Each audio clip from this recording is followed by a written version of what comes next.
Mark, I'll introduce you. Okay. Try to be brief so that I will not steal your thunder, but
thank you all for joining today's iGuide webinar.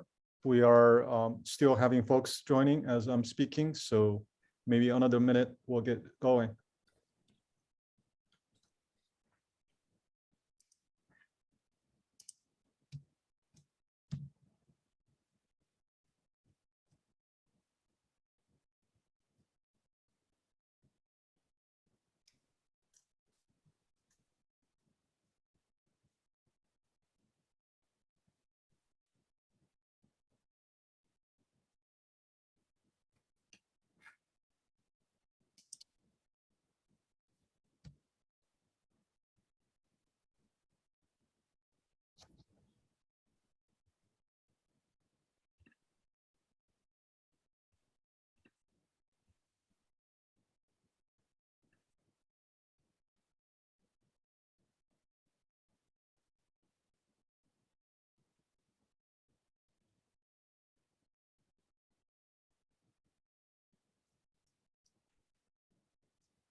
Well, it's a couple of minutes after the top of the hour. Greetings, everyone. Thank you all very much for joining today's iGuide webinar. I'm Xiaowen Wang at the University of Illinois, Urbana-Champaign, serving as the director of iGuide, also known as the National Science Foundation Institute for Geospatial Understanding through Integrative Discovery Environment. And it's my great honor and pleasure today to introduce our speaker, Dr. Mark Ward, who's a professor of statistics at Purdue University and also by courtesy professor of agricultural and biological engineering, computer science, mathematics, and public health at Purdue. He's director of this fantastic data mine project at Purdue and also interim director of Purdue campus-wide Integrative Data Science Initiative. Professor Ward is also a member of our NSF iGuide project. And it's a really great opportunity here today to have Mark with us. And he's going to explore the frontiers of data science education through iGuide and data mine partnerships. Without further ado, please take it away, Mark. Okay, thanks, Xiaowen. Are you able to hear me okay? Wonderful. Thank you very much, Mark. I appreciate you inviting me. I always enjoy my discussions with our friends in iGuide. Your initiative is just one of the most exciting grants that I'm involved in. So my hat's really off to your leadership, Xiaowen. So thanks for inviting me today. We have an introductory video about data mine. But you know, the awkwardness of playing something like that over Zoom is sometimes, you know, there will be bandwidth issues or things of that nature. And so if it's appropriate, I'm just going to put the link to our video in the chat, and then people can, should they choose to, watch it at a later moment or share it with colleagues or things of that nature. So, and then it gives me a chance to check and see if the chat works as well. Yeah, did that work okay? Works beautifully. So Xiaowen already spoke just a little bit to the fact that this is a campus-wide initiative that we have in Purdue. It's something under our Office of the Provost. So there's quite a few pieces and parts here. And, you know, as I'm talking to colleagues and thinking about, well, how could there be a potential to have this on other campuses? I always encourage my collaborators. It's not like it's a one size fits all kind of model here that we have for data mine. We have been running experiences like this for a long time in Purdue. And we're kind of getting to the point in the life of our organization that we're helping other universities have models that are akin to this. So I don't have a ton of slides. You know, I'd like to walk you through just a few aspects of how we're doing what we're doing in the data mine at Purdue, and then maybe share some materials also that we've developed that we happily freely share with others who are interested in this kind of model with students. So I'll emphasize that there's a living learning community aspect to this. And you see in the lower right-hand corner, a student residence hall. That's Hillenbrand Hall. I've been a FAC fellow there since 2014, I guess.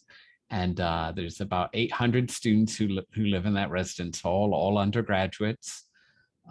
When I first started in predecessor role to the data mine, I was working just purely with sophomore undergraduate students, and there's tons of sophomores in that building. There's some upper class students. Increasingly, there's a lot of first year students just arriving at Purdue and really getting acclimated to the data mine. And it's a program that's meant to be data science for everybody. It's open to first year undergrads. It's open to juniors and seniors. It's open to doctoral students. Doesn't matter what a student's background is. It doesn't matter what they're studying. It's meant to complement the domain expertise that they learn in their major or in their graduate program. You see that we have 124 different majors represented in the data mine across our full student body. And we celebrate that. We celebrate the broad scope of students from all disciplines who come and are learning data science together. And they're not just learning the theory about data science, they're really learning about how to apply data science in practice. They're all working on high performance computing cluster here on campus. They're all learning about R and Python and SQL. And best of all, they don't have to listen to me talk. The amount of talking I'm going to do today is probably more than the sum of what I do in data mine altogether, because there's no lectures.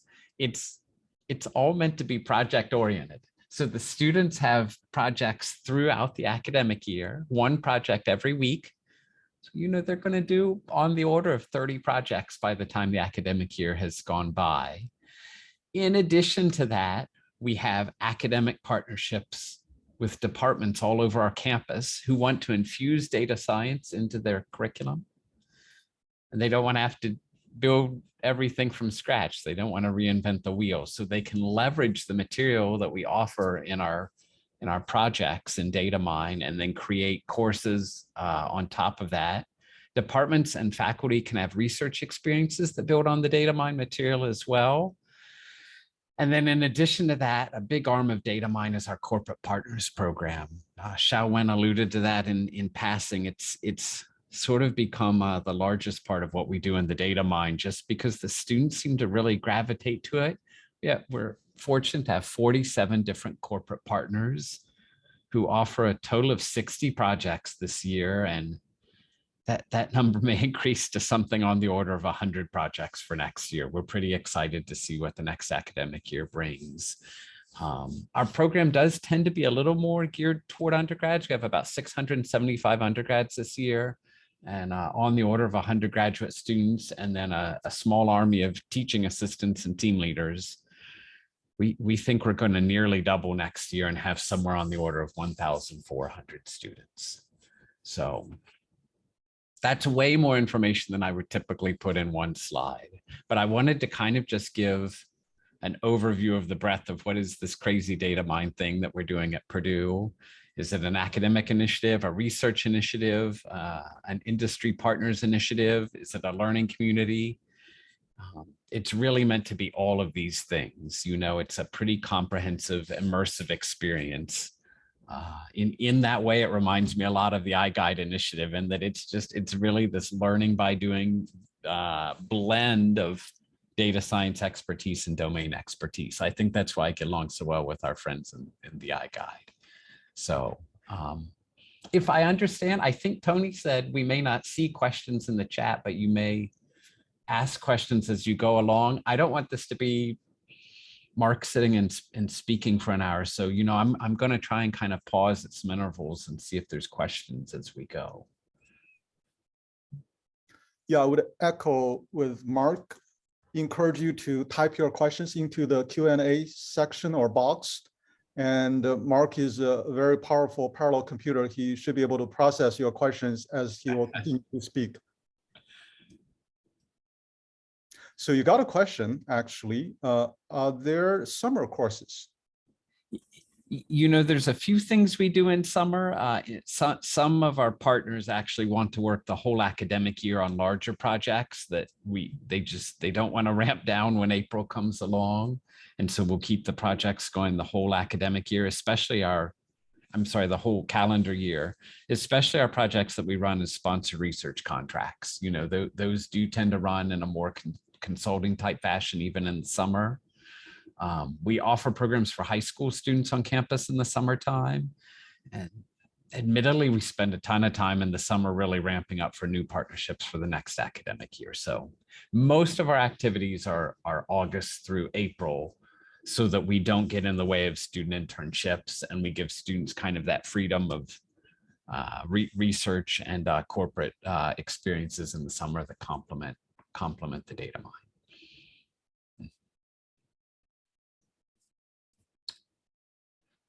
Maybe I'll push ahead. Yeah, look like so far, no questions coming from the chat or Q&A. Go ahead. Very similarly to how iGuide has so many different disciplines involved, Xiaowen, right? I mean, you have investigators from really across the full spectrum of not just the sciences, but even beyond the sciences, I've noticed. Data mine is like that as well. We have academic units all over our campus who have projects with the data mine. They're meant to be a way to spin new initiatives up, where data mine doesn't have to own the initiative forever. You know, we can help a department or a research unit on campus to start a new initiative. And then if it's something popular with students, you know, we're thrilled when it becomes a permanent part of the curriculum. So you can see here some of our learning communities we ran this last academic year with biological sciences, earth and atmospheric and planetary sciences, with physics, with my home department of statistics, lots of interest from agriculture. Really the full breadth of domains I see here in Purdue are interested in having data infused experiences. And so we support those kind of experiences all over the campus. And again, we feel like it's a kind of a neat way for faculty not to have to take on all kinds of new curricular development and spinning new initiative up in their department all on their own. We like to partner. This corporate partners experience, as I said, is kind of our largest of our learning communities. You know, more students are enrolled in that one by far than any of the others. And down at the bottom of the slide, I kind of put a sense of the growth we've had. Our total enrollment in the data mine was on the order of 100 students our very first year, 4 years ago. And it's just grown and grown. It grew dramatically that next year to 525. And then, you know, we were hesitant to push too hard on the recruiting as we got into COVID. And so we grew a little, you know, 650 and then 835. And again, it by all indications, it looks like we're likely to have on the order of 1,400 students next academic year. So something seems to really be resonating with the students. The students in our corporate partners program that I alluded to, I wanted to kind of unpack how that works just a little bit. We would be thrilled with our colleagues in the iGuide, or if there's folks who are not affiliated with iGuide but would like to help spin up some new partnerships. We really like to help empower partnerships between the university and external partners. We try to make it pretty affordable. We build teams that have 5 to 10 students for a cost of $20,000 to an external partner, or a larger partner will frequently take on several teams of students, usually to the tune of 25 students for about $40,000. And those students earn 3 credits per semester for their work.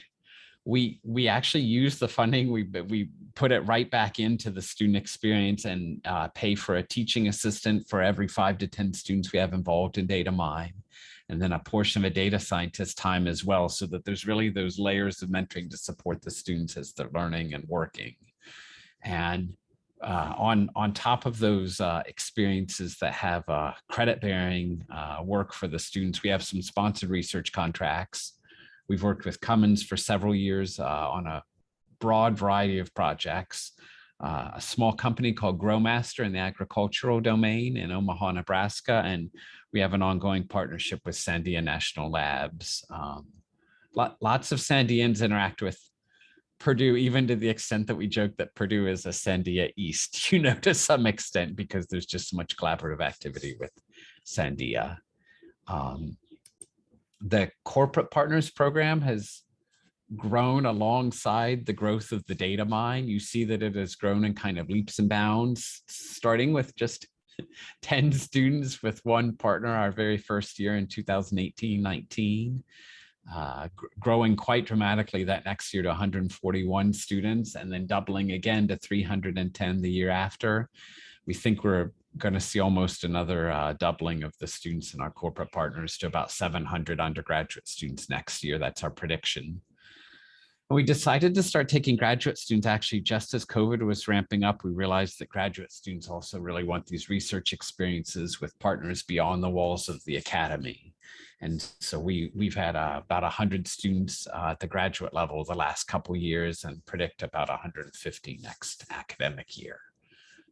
We really like that blend of student experiences. We like having undergrads and grad students on the same team. We like the fact that our TAs are undergrads, so they really feel like they kind of have a lot of responsibility and ownership of the engagement. And I already have emphasized how we celebrate the different backgrounds of students in data mine. That we'll have engineering students and students from our Cranard School of Management, health science students, data science students, agriculture students, often all working together on some larger interdisciplinary scientific kinds of questions. So I've alluded to having partners outside Purdue, who enjoy working with our students, but I haven't really kind of presented the full scope of this. And I realize as I'm putting this slide up, the font is a little small. I apologize. This is all up publicly on our website too, and I'll point that out.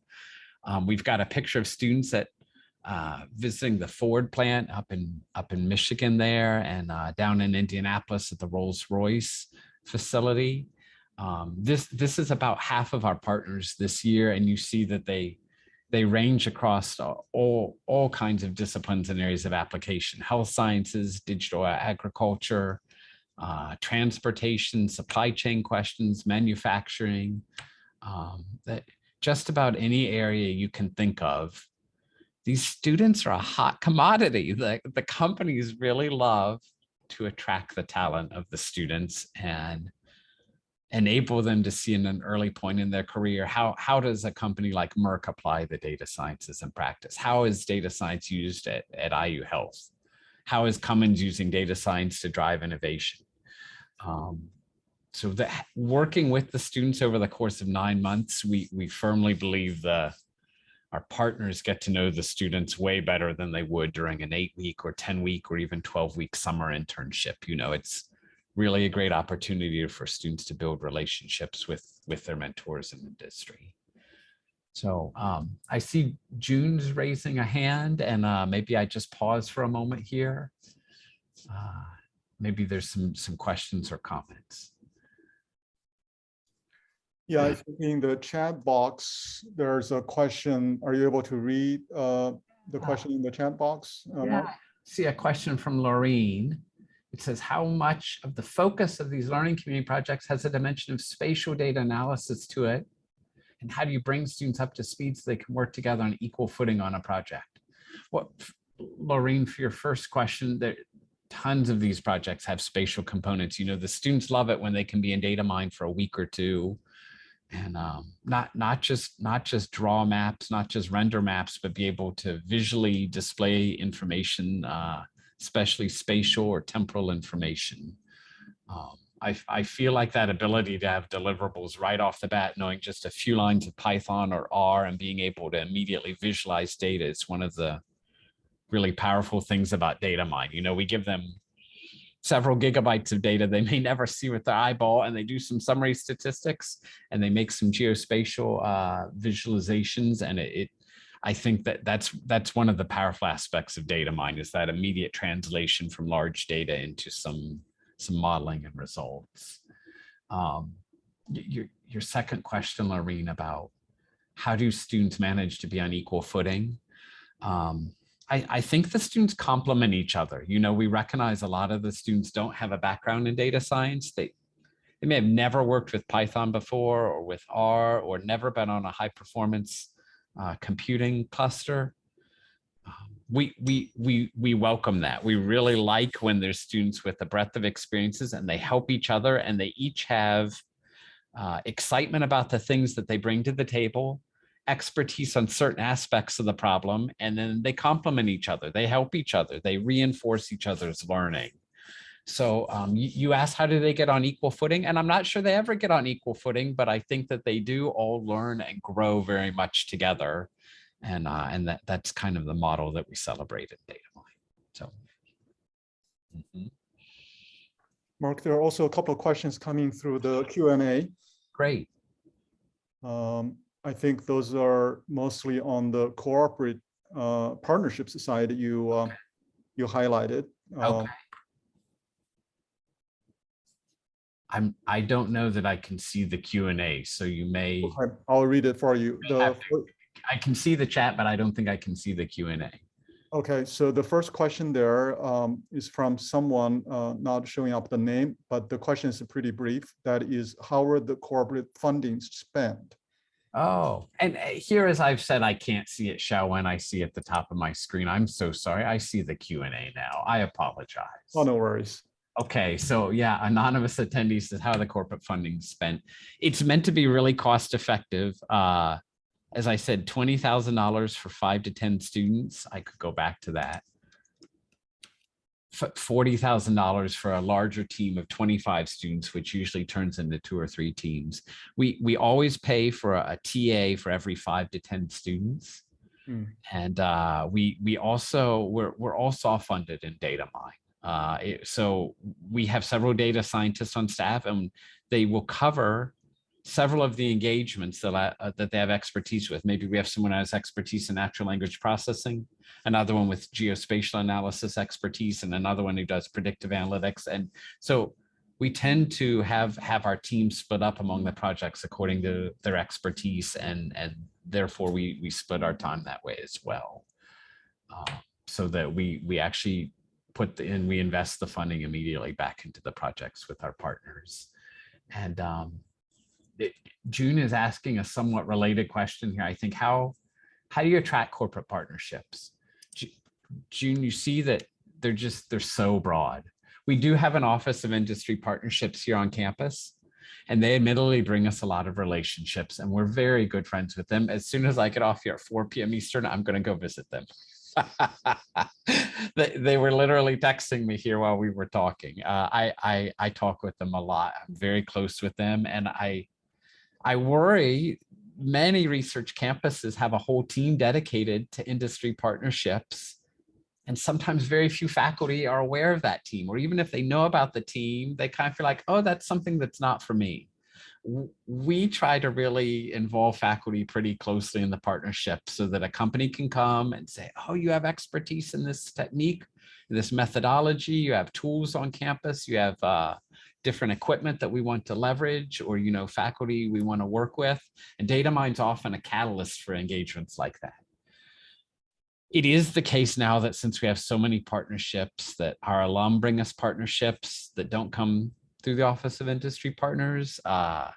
People know each other. We tend to have a lot of connections, folks we know in industry. And so we found once we got rolling, new partnerships tend to come somewhat easily, just because we're kind of so immersed in the work with partners outside the university. So it's certainly not as hard for us as it was in the beginning. And I think, golly, if we're able to do that, anybody can do it. That's not false humility. My background is not in this area. I'm not in the business school. I had not worked deeply with external partners before we started DataMine, and we've all kind of learned together how it works. And our partners in industry are just really supportive and gracious in helping guide us too. So I see another Q&A question, and I'm so glad people are asking questions. It's better than listening to me just talk.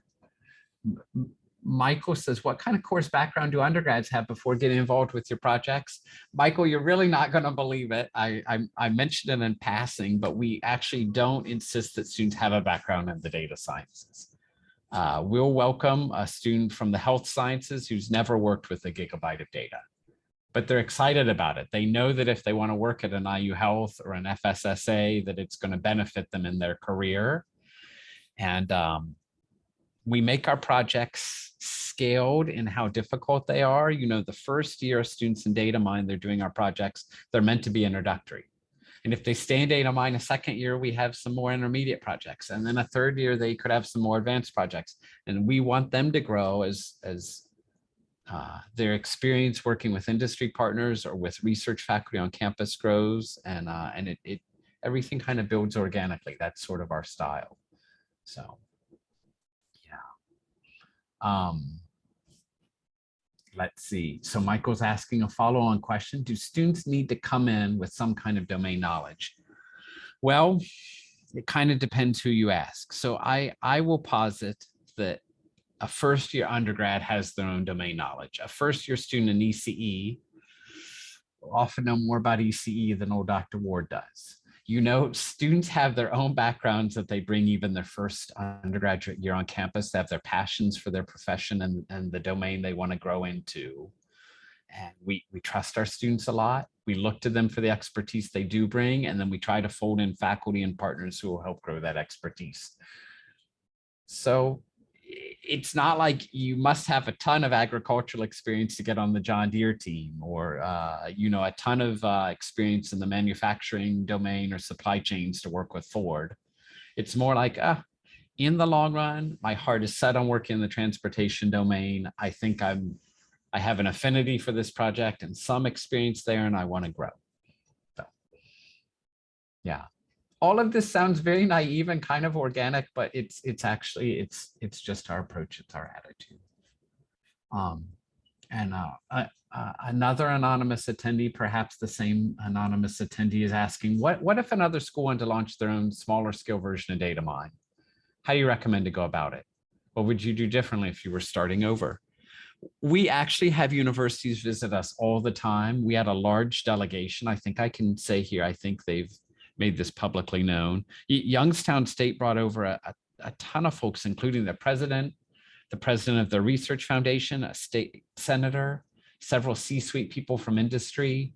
And we don't always have these visits in person. We frequently have them over the internet, or sometimes we travel to other partners to help spin things up.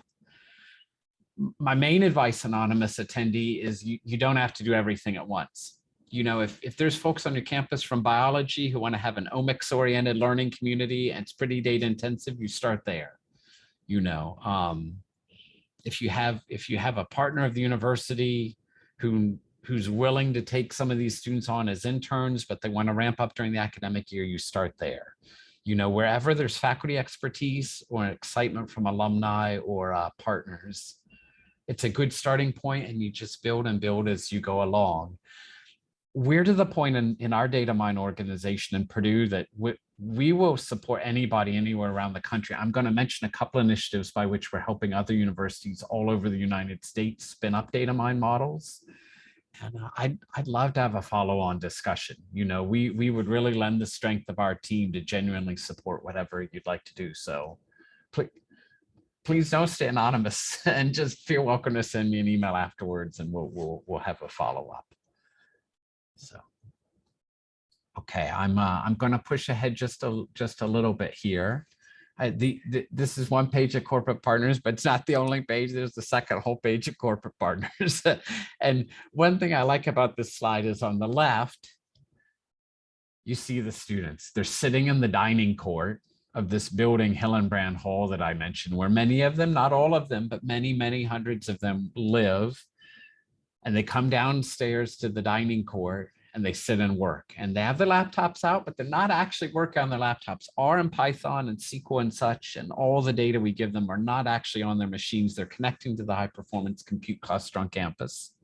We've installed wireless routers all around the building, and then we've increased our computational infrastructure on campus too, and work really closely with our research computing team, another one of our very closest partners. Our friend Carol Song is one of the main collaborators on iGuide. So I'll just give a shout out to Carol for being such a great partner, and her broad team supporting so much.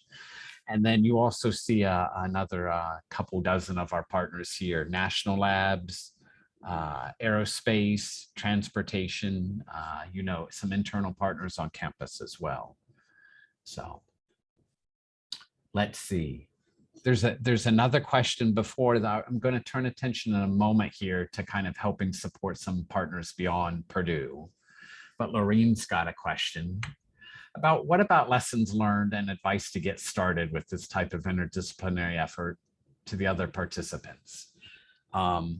Again, Lorraine, I'm a firm believer in really learning by doing, in trusting students, in starting where a university has strengths, in building on partnerships. I think our strongest resources is the people. You know, we probably have 1,000 people in our Rolodex. Our data mine team is closely knit, but we value our partnerships on campus and we value our partnerships beyond campus. And I think the ability to just be really open and transparent about what one does, and look for what are exciting problems. You know, one thing that is striking, Lorraine, when we talk to faculty is, well, what do you do with Republic Airways? What do you do with Sandia National Labs? You know, what are you doing with MISO? We are not bringing problems from our faculty. I'm sort of now convinced that all the cool problems are out there in industry, and us being self-critical, us faculty, we no longer have the coolest scientific problems anymore. And I genuinely kind of believe that. You know, that if we're open and receptive to the kinds of applications of the data sciences and of data-driven domain sciences, we better empower our students for their future careers. And it's one aspect of being a faculty member in which we can follow and not necessarily have to lead. We don't have to presume to know everything. My colleagues at Republic have worked in this area their entire career, and I'm learning from them about the areas where data sciences is most relevant for them. So since several of the questions are really focused on partnerships, I want to mention a couple of things we're doing to help spin up partnerships beyond Purdue. We were really fortunate to have a Lilly Endowment grant that we received in the last year. It's not nearly the magnitude of the iGuide grant, but it's a $10 million grant from Lilly Endowment that enables us to help partners all over the state of Indiana to spin up engagements. So the idea is there's an economic development component here, a regional development component. You know, the hope that a student could grow up in Evansville in the southern part of the state, or in Fort Wayne, or in Chicagoland, or, you know, down by Louisville, and not have to move to Boston or San Francisco or Seattle or Texas. You know, and no offense to our colleagues who do up and move to the coasts, but there's a sense that here in Indiana, there's a need in the economy to keep some talent here and enable people to live near grandma and grandpa, or, you know, to settle in their hometown, right? And help the biotech industry in the Fort Wayne corridor. So there's a sense that two-year colleges and liberal arts colleges and all kinds of research institutions around our state all kind of face this common need, and we can work together, share curricular materials and share partnerships with industry and build things organically together in the state of Indiana. And so we've kind of crafted this idea of having hubs around the state where we can work with local business partners in Indiana to work together on initiatives. A big component of this is to ramp up the workforce in the data sciences. So we allude to here that we want to especially have some training for first generation Hoosiers and Black undergraduate students here in Purdue and elsewhere in the state, and broaden the pathway to graduate school and into data-driven careers. And then also our Indiana School for the Deaf in Indianapolis. It's admittedly one of the best known institutions for the deaf in the country. And we aspire to be one of the first places where we're developing data science materials in American Sign Language that's led by the deaf community, that's organically rising out of the deaf community, and would be another pathway for deaf high school students to work in the data sciences at the college and graduate and the professional level. So before I move on to our other broader expansion initiative, let me take a look at the chat again. Anonymous attendee says, does Purdue set evaluation metrics or evaluation processes for the data mine over time? And are there creative outcomes being measured that involve alumni of the program? We do admittedly have an evaluation and assessment team. It's not just all quantitative, how many partners, how many students, how many disciplines of application. There's a lot of holistic aspects to it. I alluded to our commitment to diversity, to broadening opportunities, broadening the workforce related to the data sciences. And so we kind of have a spectrum of metrics for success. We're really a genuinely student-facing organization. There's hundreds and hundreds and hundreds of students in our building working just hand in hand with us every day. There's usually 6 or 7 meetings in parallel every hour of every day. And so those success stories, we recognize they often happen one at a time as well. We like to promote student success and feature students and really work one-on-one to still write those letters of recommendation, connections with industry, staying in touch with our alums, we're really committed to that student success happening one student at a time. So let me mention just one other initiative that we have that some partners on the call may be interested in. We're so blessed that the National Science Foundation has chosen us for one of the Harnessing the Data Revolution grants. It's just launched, just been awarded in the fall. And so we haven't funded our first student yet. Our first students will be funded for the fall semester in 2022. We'll have this grant for the next 3 years, and we can't spend a dime of it at Purdue. We need to spend this funding at minority serving institutions all over the United States. We admittedly had more than 100 letters of collaboration from partners all over the country, institutions that are HBCUs, tribal colleges, Hispanic serving institutions, schools that serve deaf students. We wanted to really make sure that if we were awarded this grant, that we would have the ability to work with partners all over the United States. So faculty who are at any minority serving institution in the United States are welcome to contact us about this grant. Students at any minority serving institution in our country are eligible. And it's not actually a Purdue grant. Although I'm the PI, this is being administered broadly through our professional society, through the American Statistical Association. Each student who's involved will work for 9 months in that data mine model, as I said, August through April, receive a $5,000 research stipend funded by the federal government, by the NSF, and they can work with faculty on research projects, including geospatial kinds of analysis, right? And they can also choose if they prefer to work directly with industry partners on a project.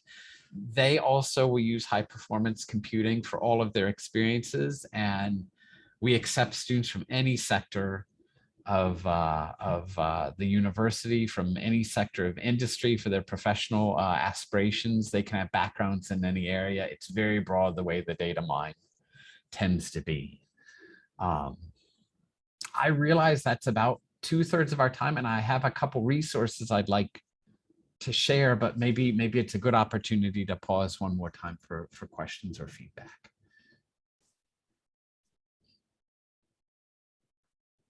Yeah, Mark, right now look like our chat box and the Q&A are empty, but I could certainly pose a few questions as we transition to your sharing. Absolutely. Yeah, for sure. And before I move to some resources, yeah, go ahead, Xiaowen, for sure. Yeah, you mentioned quite a bit about engagement with partners, which Right. is really insightful, and I think it's quite important component of a program like this.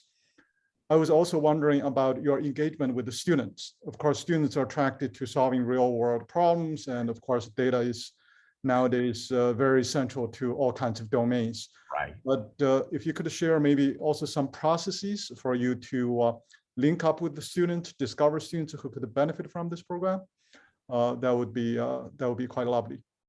Absolutely. Well, one nice thing, Xiaowen, is we're in the office of the provost. So I work regularly with all the deans and associate deans. Our managing director of academic programs reached out to all 60 some department heads on our campus. We truly recruit broadly when we recruit students every year. We have mass emails. We use the word call out in Purdue for like an announcement for a meeting where students can come ask questions. We have tons of call outs, and even before students matriculate to Purdue, data mine is on many of their minds. I think that's how we get many of our talented students from the coast to come to rural Indiana to study. You know, so we do try to get the word out quite intentionally. Really and truly, Xiaowen, I can't discount the power of word of mouth of students who've had very positive experiences and tend to share directly with people they know from their high schools, people already at Purdue who are not in data mine, on social media. It sounds, again, so simple to say, but I genuinely believe word of mouth is our most powerful way of getting to know students for the first time. Admittedly, this is my full-time gig now, Xiaowen. I'm with students almost all of my waking hours, right? So we're really invested in their success, you know. Yeah, So, yeah, quite amazing. Another question maybe is a segue to what you will be sharing. That is, you mentioned earlier, you have incredible learning resources developed. And I was wondering, you know, how the broader community could benefit from the resources you have already created. I suppose some of the resources are open educational resources. For sure, yeah. Oh, thank you so much. That was just a perfect segue. Let me put these crazy PowerPoint slides to the side and pull open a web browser here, if I may. So this is our data mine website. It's oh, and there you see my kiddos. Okay, we're camping there. Okay, this is the best part of the whole presentation. You got to see my beautiful family. So I'm gonna put in the chatty chat here the link to the data mine front page. I don't think anything here requires a password. There's a lot to digest here. The way that we got started was we had 100 students over a course of 5 years publish almost 200 journal papers and conference talks, and they're all listed here. That was a really early pre-data mine NSF grant that got us started. Got me thinking about working with undergrads full-time in this manner. There's a little bit of information here about many of our learning community partners on campus. You can see a little bit about our staff and things that we've done to ramp up to this point. Let me highlight a couple particular things, though. We just had our corporate partners symposium a few weeks ago. If you weren't at the corporate partners symposium, no problem, because every single company has a poster and a video with just a couple exceptions. There's 2 or 3 that it's not possible because of the proprietary nature of the project to put up the work. But if you click on the corporate partners symposium, we do this every year, the last couple years online, and you'll see those very same pictures of all of our partners, and you can click on them. If you want to know what IU Health is doing, you click on it and there's a poster, which you can download for full resolution with the PDF file, and there's a YouTube video, and the students can attest to their own experiences. We didn't make the posters and we didn't make the videos. It's really the students' story about what they did over the course of 9 months. And about 95% of our teams here have those displayed publicly for anybody to go take a look at. So if you wonder, what are we doing with Raytheon? We had 2 teams with them. Here are their posters and here are their videos, and they're preserved for posterity's sake. So again, if you want to know the nature of which projects are more geospatially oriented, which are more natural language processing, machine learning, that type of thing, feel welcome to take a look. From our front page, that's our Corporate Partner Symposium. Another resource is our examples book. Now, if you look at our examples book closely enough, it's like Swiss cheese. You're going to find the holes in it. You know, you're going to be able to poke flaws in my crazy plan to, you know, provide data science materials for everybody. It ain't perfect. It's far from perfect. And we had another examples book before we had this one. So there's still plenty of migration and plenty of room to grow.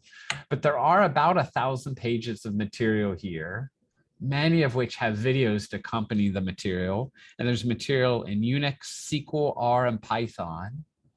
And then there's our projects. All our projects from this current academic year are still displayed with our syllabus. Our fall projects at all 3 levels, the first, second, and third year student is engaged with data mine. Don't get me wrong, if a student comes their junior year and it's the first year in data mine, they start at the 100 level. We don't presume they learned anything about data science their first year or sophomore year. You know, you start where you are. And each of those projects is just publicly available here. You can click on any of them, see the learning objectives, watch the videos, have some description of the data, and all the data we use is publicly available as well. It is admittedly mounted on our high performance research computing cluster, but we can share the sources of our data too. And then all of our spring projects are here as well.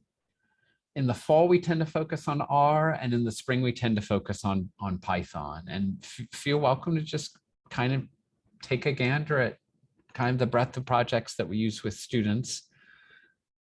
Again, with lots of room to grow, at the bottom of our page, you'll see some places that we've just started to put out disciplinary specific kinds of things. And golly, I shudder to think what you see if you click on some of these that aren't fully built out yet. My lights turn off in my office because I sat still too long. Just 1 second.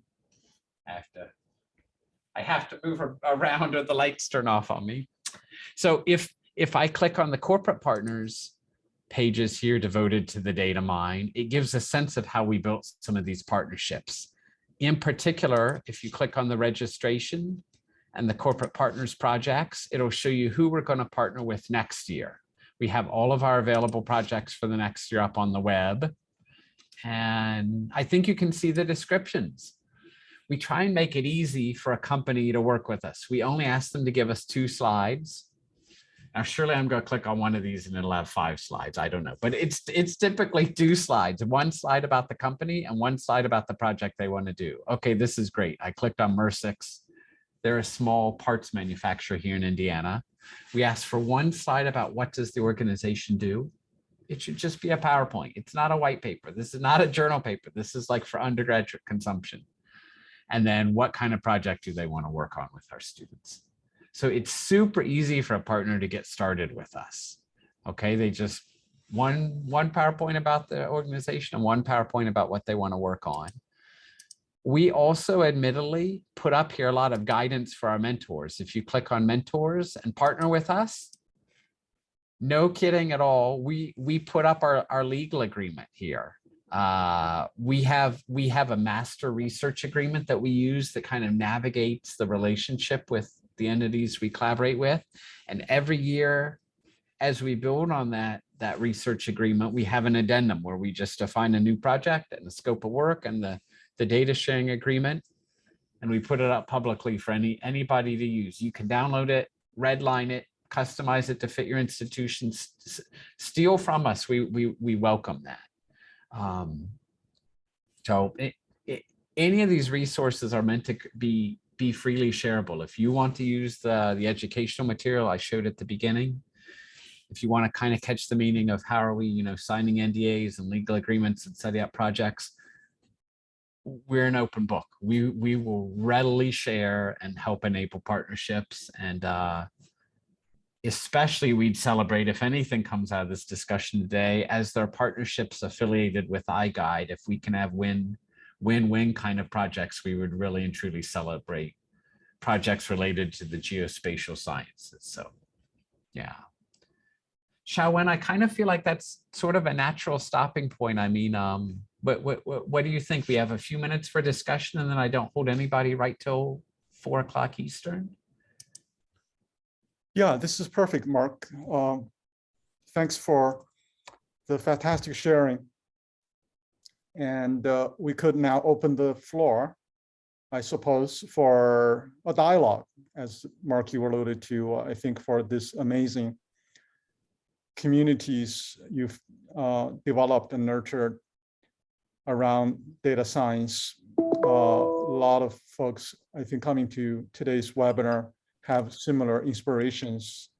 So if we could enable our participants to maybe come to the same Zoom screen for an open dialogue, I think that would be perhaps most efficient to have the rest of the time used for explorations. And I did put my email in the chat as well. I'm really and truly open to follow-up discussions with anybody who's here or folks who are not here, folks who were not able to be present, but you want to have some follow-up with colleagues that you work with or that you'd aspire to work with. Yeah, as I mentioned, this webinar is recorded and it will be made available online on our iGuide website. And Mark and I share the vision, this learning communities centered on data science require community participation. And we believe there's a huge potential for geospatial data mine and geospatial learning communities addressing the rapidly evolving geospatial data revolution. So that's where iGuide would be stepping up through Mark's leadership and contributions to leverage what DataMine has achieved to adapt, tailor that to the geospatial community. I'm just working for Xiaowen here, folks.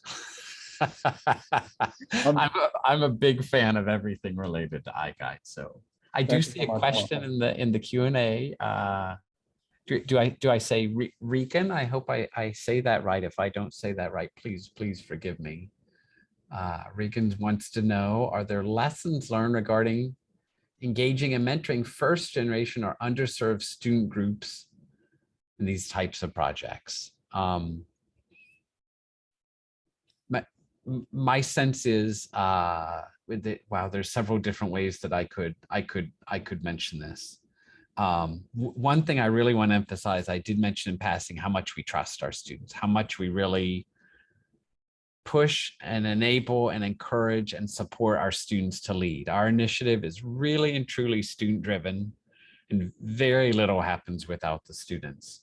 So not just first generation and not just students from traditionally underrepresented groups in STEM, but generally all of our students, we tend to support them and we tend to enable them in the research and their partner efforts, and meet them where they're at and just try to really empower them to grow. Now, having said that, that happens frequently on very individual basis. This guy here has been learning design for the last 4 years. I had a research student when she was in college and she's deaf and was in my research group. And I love working with her directly and with their interpreters, but I aspired to learn design myself. And so I've actually the last 5 semesters been sitting on the ASL courses here in our university and doing all the exams and projects and being back in college so that I can work directly with one of my collaborators now who's deaf. Similarly, I feel that, let's suppose we have some Hispanic students in our group. Purdue has a huge SACNAS group, the Society for Advancement of Chicanos and Native Americans in the sciences, and I'm a lifetime SOCNUS member, and I tend to go to the national SOCNUS meetings and support our student chapter on campus. I really believe that there's strength in community. I can't overemphasize how frequently students believe when they're studying in the sciences, that maybe perhaps especially computational and data sciences, that there's a perception that they're in it on their own. And I'm really a firm believer in supporting and embracing and layers of mentoring and genuinely caring for student success and supporting with this communal feel. So yeah. We got a couple more questions rolling in.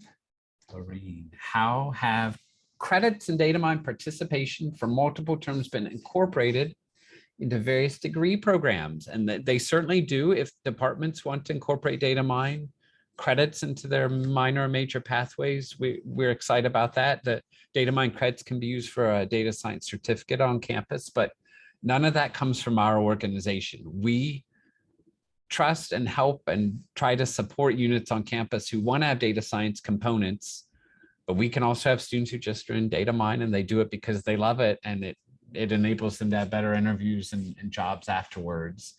And they do get credit for this, as you said, experiential learning. You put in quotes, Lorraine, across university curriculum. These are free credits, but more and more programs on campus are leveraging them as credits that can be used toward their degree progression. So now Yu Feng has a question about networking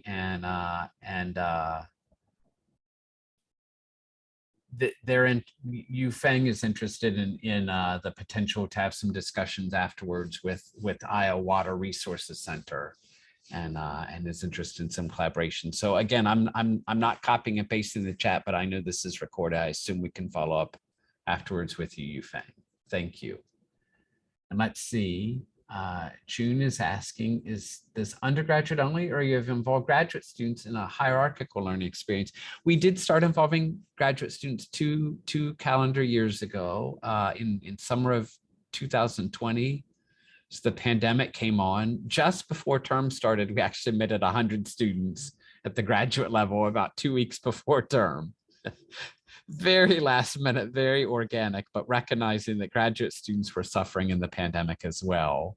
And then we had about another 100 graduate students this last year, and we're projecting, just our guesses, we'll have about 150 next year. Yeah, but it's not just undergraduates. It's probably 75 or 80% undergraduates and maybe 20 or 25% graduate students. So yeah. That's about all our time, Xiaowen. I always want to be respectful of people's time when we have web chats like this, my friend. Yeah, how are we doing? Thank you so much. We're doing perfectly well. Yeah, we do not have questions, I think, in the Q&A or chat.